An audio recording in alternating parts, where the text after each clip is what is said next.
Time now, Jeff Siegel, for our Travers Stakes preview. Of course, you can download the wager guide at first.news.com, and you can go to the wager guide section there and check out the Travers Stakes wager guide from First Bet and Express Bet. All the handicappers, all the artificial intelligence, the XBTV workouts, stats and trends, everything you want to handicap the Travers. We're going to look ahead here on It's Official to the Travers Stakes coming up Saturday at Saratoga. $25,000 in money back specials and in hit and splits, I should say, over the course of the Saturday card at Saratoga when you bet with First Bet and Express Bet. So a lot of incentives to get involved. Again, $25,000 in hit and splits.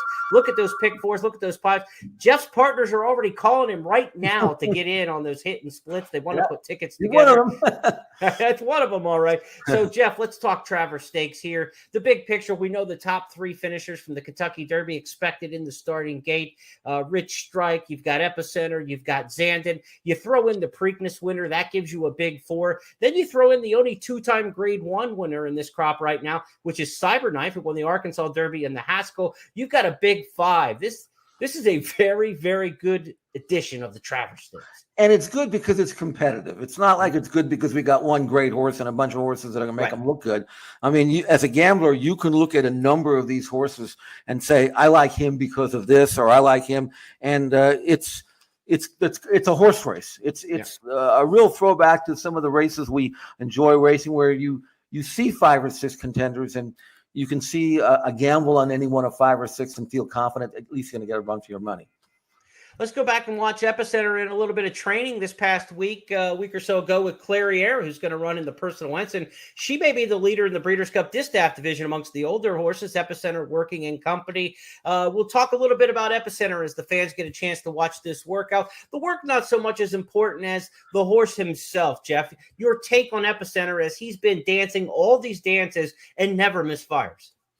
Well, not only is that true, but this was a good work. And I think that it's after having a series of hard races and being in training really, again, without a break since last year as a 2-year-old, you're looking for some kind of drop-off maybe. Maybe he's not as sharp as he used to be. Maybe he's not quite as strong or in the same kind of form.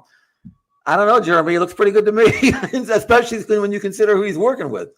Right. They both look good in this work. And, Steve Asmussen's horses not known to flash huge times on the clock in the morning. So it is about visuals and watching them and how they're doing it. And as you had mentioned with Echo again, the first time started, you could see the talent before that horse made its debut last week without just looking at 47s for a half mile on the clock. Certainly what we see from Epicenter here sets him up well for the Travers. You talk about horses, how they're coming in and out of races. Let's switch now to look at early voting, working in company here with the Chad Brown stablemate.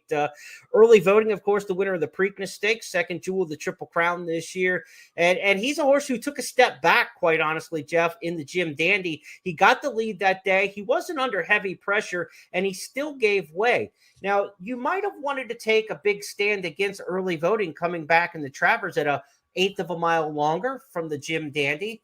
And when you had Charge It in the race, you thought that those two could really lock up and get after it. But with Charge It's foot abscess forcing him to scratch out of the Travers Stakes before entries were taken, could we see early voting loose on the lead again? And is this work good enough to propel him from that disappointing Jim Dandy?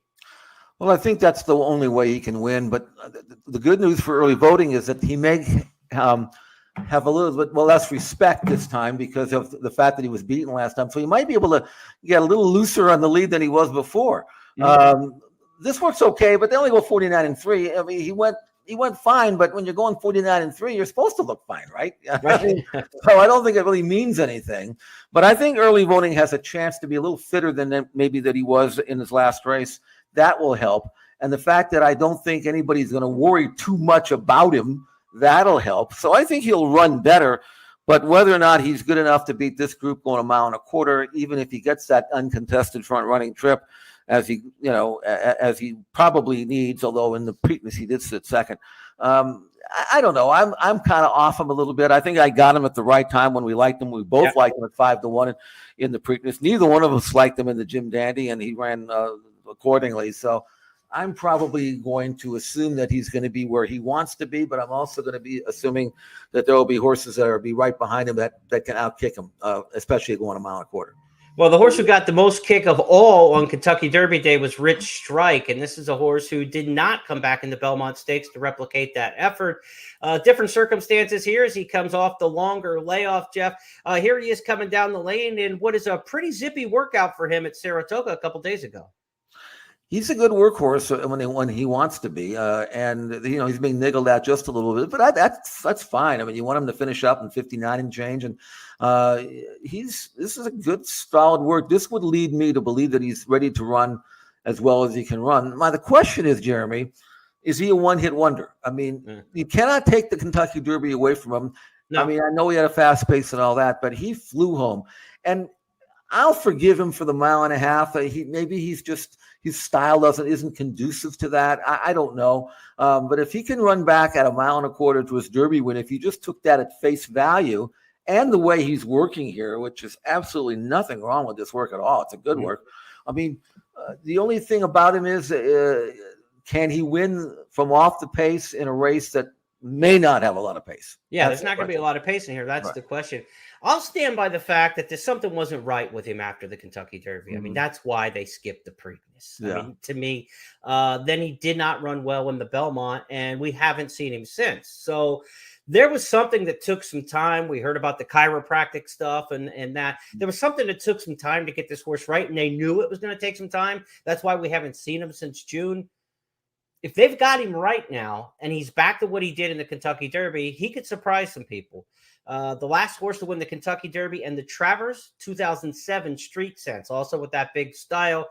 Street Sense, no one-hit wonder, but a lot of people thought he was just the Churchill wonder. But you forget that he won the Travers Stakes. He wasn't just completely a Churchill Downs phenom like that his form suggested. So it's not out of the question that he bounces back here and runs a big race in the Travers Stakes, but he is not going to get a proper pace setup for his style unless some other horse goes out to the front that doesn't look like it on paper. We expect the pace to be set, by early voting. Maybe Cyberknife is a horse who could show a little bit more speed. Again, we said this is a two-time Grade 1 winner of the Arkansas Derby and of the Haskell. When he won those two races, he was 2 to 3, 4 lengths off the lead. If he gets up there into the press mode, Cyberknife's a talented horse to make him run for a while, and he's not just like cheap speed. He's a legit contender for Brad Cox, the only trainer in the race looking for back-to-back wins in the Travers. He won it last year with Essential Quality. I'm not so sure this colt is as good as Essential Quality, but he's not bad, Jeff. His Kentucky Derby is the only big blemish on his resume, and you can go back all the way to like last November, December, into January, and when they interviewed Brad Cox and said, who do you have for the Derby? He said, I don't have much this year. I don't have much except Cyberknife. He knew this was his horse a long time ago, long before it took him to get all the way toward the end of the Louisiana Derby series, I believe, and into Arkansas to get into the stakes ranks, but he has always been high on this horse, so maybe Cyberknife's the X factor. Maybe. I don't know how much of an X factor he is because I think he's a really good horse. And he's grazing well here. I mean, he's doing everything that you'd expect a good horse to do, other than that one poor run in the Derby. I'm not as big a believer in stats as you are, Jeremy, but I respect that part of the handicapping scheme. And we haven't seen a Haskell winner come back in the Travers since Point Given in 2001. So it's been a while. I don't know whether if that means anything or not. It might just be random or whatever it is. But would I be surprised if he won this race? No, I wouldn't. I'm picking against him just because I don't know. I mean, he had a hard race in that race, and I just would like to see. Put it this way, I'm going to go with a different horse because I think he's a little fresher and coming up to the race better. But if you were or anybody wants to get into debate about Cyberknife and why he should or shouldn't win the Travers, I'm going to step out because I like him as a horse. I think he's a great looking horse. But I have to figure out between now and Saturday why I'm not keen on him, and I can't put it in words yet. I don't know what the word is. Maybe it's that Haskell streak. Maybe it's something else. But it has nothing to do with how good I think the horse is. Colt's really, really good. We'll tease everybody to check out that first and express bet Travers wager guide for Jeff's final analysis, my picks. Eddie Olczek's got the handicapping analysis for the Travers race. We've got all of our handicappers from XBTV and across the spectrum from Gulfstream and around the country. So a lot of thoughts going into that Travers wager guide and final picks. Jeff, do you want to go on the record now, or do you want to hang out for another day? Oh, I'll tell you what. I've got a horse we haven't even mentioned. So, well, let's bring it. Okay, I'm going to do now. Recognizing that I know this horse has never run a race good enough to win, but that's what 6, 8, 10 to 1 shots are made of, right? Because they haven't done it yet. Right. I love the way Arturus is coming up to this race. He reminds me so much of Arrogate when he won the Travers. He was 9 to 1 because he had never won a race at that level. But I thought he hasn't won one, but that doesn't mean he can't win it. Arturus has only had 3 starts. Every race he's run, he's won much better. I loved his race in the Curlin. I know it's just a restricted stakes, but he's got that great stalking second flight style. He'll run forever. And oh, by the way, he is by Arrogate. So, and Chad Brown and Judmont, and by the way, and I think if Irad Ortiz gets into a stretch duel in the last 16th of a mile, and he's got 5 horses to beat on both sides, he'll wipe them all out and win. So, or find a way to do that. You didn't go there, did you? No, it's a joke. I don't want a blinking number in the Travers. I don't want any numbers blinking on the board. I agree. I'm just kidding. Actually, I'm being sarcastic for all the people who think he is a little bit too rough. If I'm betting on him, be as rough as you want to be. But anyway, Arturus, to me, has a really good chance to pull off an upset. I'm not completely committed to picking him until it shows up in the guide. But right now at the price, I'm kind of leaning towards the fresh face because I'm not completely convinced. And Jeremy, you can do all the convincing you want. Maybe you'll win me over. But I'm not really sure that the Jim Dandy was that great a race, even though Epicenter sure looked good winning it. But I don't know. We'll see. I just like Epicenter's consistency. I know he's going to bring his race, and it might be good enough for second again. But I just trust him more than I do any of the other 3-year-olds in the rock right now. I mean, if you look at his form, he's as consistent and as genuine as you can possibly be. You're going to get Epicenter. The question I have is, are you going to get a better version of Epicenter, or are you just going to get Epicenter? I don't know. Well, if Artorias is Arrogate, they're all running for second. So the AR part of it, he's got that down. If he I don't think he's Arrogate, but he might be good enough to win here. For more on the Travers Stakes, be sure to check out the blog section, expressbet.com and news.first.com for our wager guide.